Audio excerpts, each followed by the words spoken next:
Friends, good morning. நம்ம இன்றைக்கி நேர்காணலில் யாரை பார்க்க போகிறோம் தெரியுமா?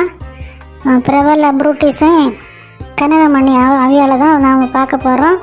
பின்ன நேர்களுக்கு ஏதாவது சந்தேகம் உண்டுன்னா கூட நாங்கள் இங்கே டிஸ்பிளே பண்ணோம் ஃபோன் நம்பர் அவியாலோட. அதில் தொடர்பு கொண்டு நீங்கள் அவியாள்கிட்ட உங்கள் அழகு சம்பந்தமான என்ன சந்தேகம்னாலும் கேட்கலாம். என்ன மேடம், இந்த ப்ரோக்ராமுக்கு நீங்கள் வந்ததில் ரொம்ப மகிழ்ச்சி. இப்போ ப்ரோக்ராம் ஆரம்பிக்கலாமா? கண்டிப்பாக என்ன இதில் இந்த ப்ரோக்ராமில் கூப்பிட்டதில் எனக்கு ரொம்ப மகிழ்ச்சி. நீங்கள் எப்படி ஒரு பிரிட்டிஷ்னா நீங்கள் அதை பற்றி சொல்லுங்க பார்ப்போம். அது எனக்கு சின்ன வயசுலேயே நான் ரொம்ப அழகாக இருப்பேன்.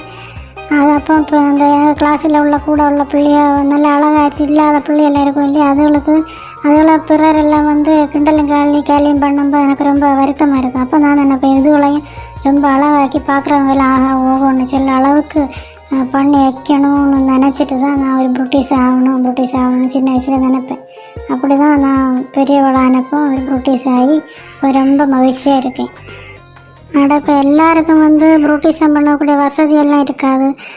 சில பெண்களுக்கு வீட்டில் அவங்க வீட்டு ஆளுங்களுக்கும் அதெல்லாம் உடன்பாடும் கிடையாதுன்னா வீட்டில் இருக்க பொருட்களை வச்சு எப்படி தன்னை அழகுபடுத்தலாம், அங்கே வச்சு பற்றி கொஞ்சம் டிப்ஸ் எல்லாம் கொடுங்க, என்ன பண்ணலாம் உங்களுக்கு அது ரொம்ப உபயோகமாக இருக்கும் இல்லையா? கண்டிப்பாக அதில் எனக்கு மகிழ்ச்சி தான். வீட்டில் இருக்கிற நம்ம அடுக்கலையில் இருக்கிற பொருட்களை வச்சு பண்ணலாம். 1 கப்பு அரிசி மாவு எடுக்கணும், கூட 1/2 கப்பு உளுந்து மாவு. ஐயோ மேடம், சமையல் பற்றி இல்லை, அந்த அழகுக்காக அவங்க என்ன பண்ணலான்னு தான் கேட்கேன். சமையல்கள் அழகு தான் சொல்லி 1 கப்பு பச்சரிசிக்கு 1/2 கப்பு உளுந்து 1/4 கப்பு ரவை எடுத்து நல்லா ஊற விட்டு கிரைண்டரில் போட்டு அரைச்சி ஒரு பாத்திரத்தில் வச்சு ஃப்ரிட்ஜில் வச்சு அவங்க இதை போட்டு வரணும். அதுக்கு எத்தனை வாட்டி போடணும், எந்த நேரம் போடணும், அப்படி ஏதாவது இருக்கா மேடம்?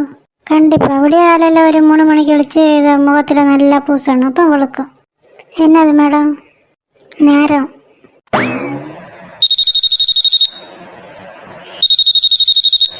ஹலோ சொல்லுங்க, நீங்கள் எங்கே இருந்து பேசுது, உங்கள் பேர் என்ன?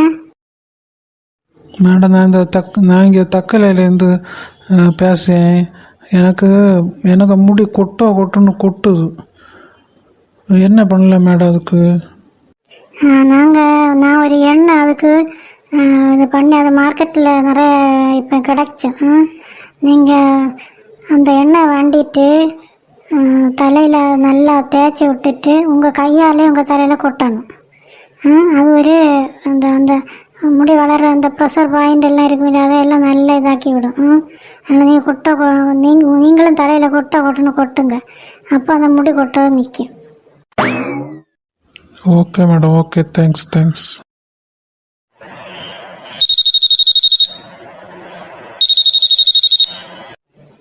ஹலோ சொல்லுங்க, நீங்கள் எங்கே இருந்து பேசுறீங்க, உங்கள் பேர் என்ன? மேடம், நான் இங்கே திங்கள் சந்தையிலேருந்து பேசுகிறேன். நீங்கள் வேறொரு சேனலுக்கு பேட்டி கொடுத்தப்போ டெய்லி ஆவி பிடிச்சிட்டு வந்தால் அந்த முகம் நல்ல பொலிவு வரும்னு சொல்லி இருந்தீங்க. அப்போ நான் டெய்லி ஆவி பிடிச்சிருப்பேன், முகமே வெந்து போச்சு. பார்த்துக்கொள்ளுங்க, இதுக்கு என்ன பண்ண முடியும்? இன்னும் ஒன்றும் பண்ணதுக்கில்லை, நீங்கள் கொஞ்சம் மிளகும் மஞ்சத்தூளும் உப்பும் போட்டு பொரிச்சிடுங்க. இல்லை என்ன வேற என்ன தான் சொல்லாது, இப்படி ஆவி பிடிச்சது தான் நான் சொன்னேன். இப்படி தான் பார்த்துக்கொள்ளுங்க, நாம் செல்லது ஒன்று, அது புரியாது ஒன்று. புரிஞ்ச ஏதாவது அரையும் குறையுமா கேட்டுச்சு, அதோட இஷ்டத்துக்கு ஏதாவது பண்ணிட்டு மேடம் அப்படி நான் பண்ணேன், இப்படி தான் பண்ணேன், நீ இங்கே என்ன பண்ண, அது என்ன பண்ணாது அப்படி கேட்டாலும் எனக்கு கும்பியர் சொல்லிடு.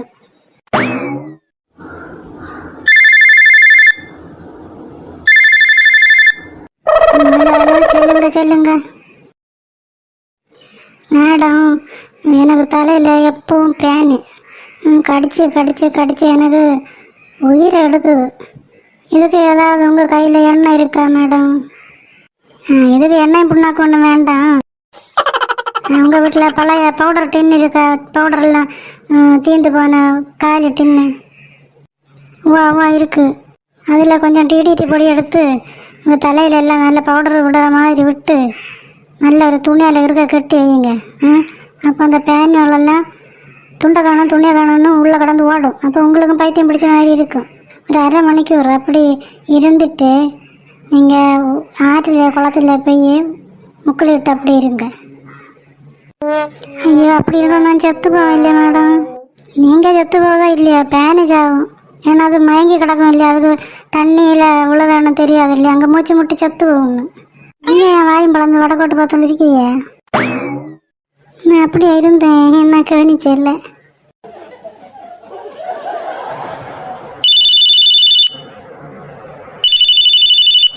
ஹலோ ஹலோ, சொல்லுங்க மேடம். நீங்கள் முதல்ல சொன்னீங்க இல்லையா, ஒரு மாவரைச்சி வச்சது, அது நல்ல, அது அப்படி பண்ணால் நல்லா இருக்குமா? நீங்கள் பார்த்து பண்ணணுண்டா? நீங்கள் ஏன் அதை பற்றி கவலைப்படுவீங்க? வீணாக எல்லாம் போகாது, பயப்படாதீங்க. அதை நீங்கள் போட்டதில் எந்த மாற்றம் இல்லைன்னா உங்களுக்கு உப்பும் போட்டு கலக்கி தோசை விடலை இல்லையா?